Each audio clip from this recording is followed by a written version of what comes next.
Nous quittons l'éblouissant cirque de Cilaos pour un détour par la côte au vent, à l'est, à Sainte-Rose plus précisément. Les vestiges de l'ancienne usine sucrière de Ravine Glissante rappellent que la Réunion, comme les Antilles, a été dès l'arrivée des Européens vouée à la culture de la canne à sucre. Une ruine qui est emprisonnée dans la végétation transmet une énergie et on ne peut pas s'empêcher d'avoir un côté nostalgique à se poser la question il y avait quoi exactement à cet endroit? Pourquoi? S'interroger pourquoi c'est devenu comme ça. Cassim et son association Chantier Histoire et Architecture Médiévale, le CHAM, ont assuré depuis 2011 la restauration de ce lieu de mémoire. Une intervention d'abord réclamée par les populations riveraines. Preuve que l'héritage douloureux de l'esclavage est en passe d'être digéré. Je dis toujours, il faut savoir accepter ces fantômes pour pouvoir construire positivement ce qu'on transmet à nos enfants. À un moment donné, l'enfant métis a besoin de connaître son histoire. Et c'est à nous, parents, de transmettre positivement cette histoire. Outre un volet historique, le chantier de la sucrerie possède également une dimension sociale.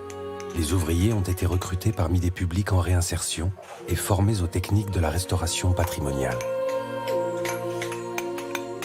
J'ai eu la chance de grandir dans une case créole. Adolescent, j'ai vu cette maison détruite. Du jour au lendemain, toute mon enfance avait été gommée.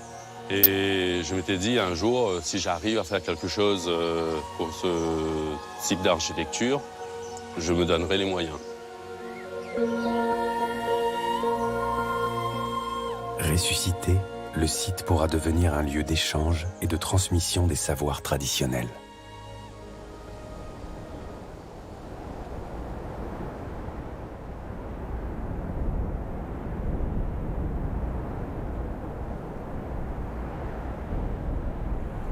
Sur la route de l'extraordinaire plaine des Sables, au sud de l'île, l'histoire ni même le temps ne semblent plus avoir de sens. La montée au piton de la Fournaise, le second et plus jeune volcan de la Réunion, se fait à travers les étendues ocre et rouges de son ancienne caldeira. Un univers de désolation, une étendue de scories poussiéreuses, lunaire et superbe.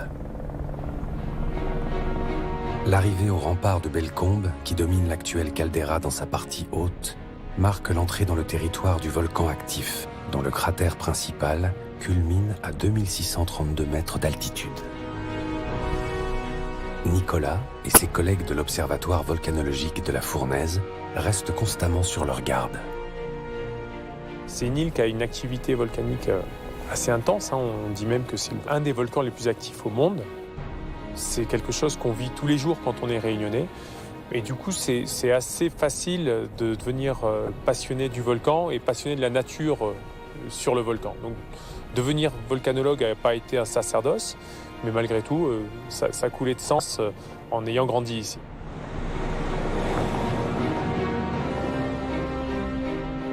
Créé en 1979 à 15 km du sommet, l'Observatoire du volcan dispose d'une cinquantaine de capteurs répartis sur le cône et en périphérie. Ils fournissent des données d'ordre sismique, magnétique ou géochimique, des mesures de distance, d'inclinométrie. Un réseau qui fonctionne en continu 24 heures sur 24 et dont il faut constamment analyser les mesures. Sur le terrain, le climat tropical le plus humide de la planète nécessite de constantes interventions sur les différents instruments. L'Observatoire a une triple vocation. D'une part, la surveillance, c'est notre rôle fondamental, celui qui nous tient jour et nuit. La recherche, pour servir la recherche en volcanologie. Et puis, bien entendu, la diffusion, c'est-à-dire la communication autant vers le public que vers les autorités qui sont nos partenaires pour la surveillance.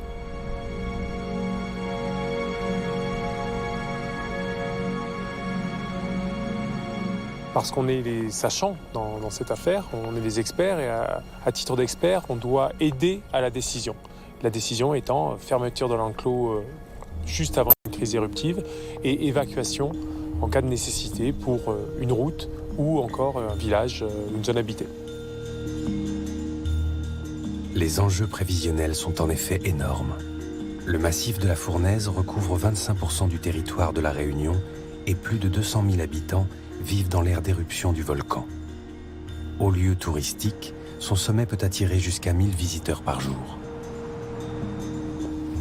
Depuis près de 5000 ans, les effusions de la Fournaise semblent a priori contenues par sa caldeira, la zone d'épandage des laves, orientée vers la mer, loin des grandes aires urbaines. Pourtant, les études de terrain ont démontré que la région de Saint-Pierre, au sud-ouest de l'île, avait été entièrement recouverte par la lave au début de notre ère. Preuve qu'à La Réunion, la connaissance des mécanismes et de l'histoire volcanique est primordiale et qu'il faut se méfier du volcan qui dort. Il y a toute une approche sur la vie d'une île volcanique comme la nôtre, par exemple, parce que le piton de la Fournaise est le volcan actif de l'île de la Réunion, mais le piton des neiges, qui a grandi à la même vitesse, de la même façon que le piton de la Fournaise, a aussi une histoire. Donc pour mieux comprendre cette histoire, on regarde le présent pour comprendre le passé. Et on regarde également le passé pour comprendre le futur. Donc c'est un jeu d'échelle temporelle permanent sur lequel on travaille.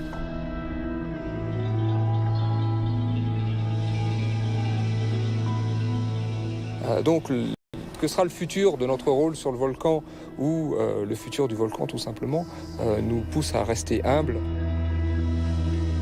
Puis on fait quelque chose qui nous passionne. Donc on est heureux d'être là. Le décor du bureau, on dit beaucoup pour nous. Voilà.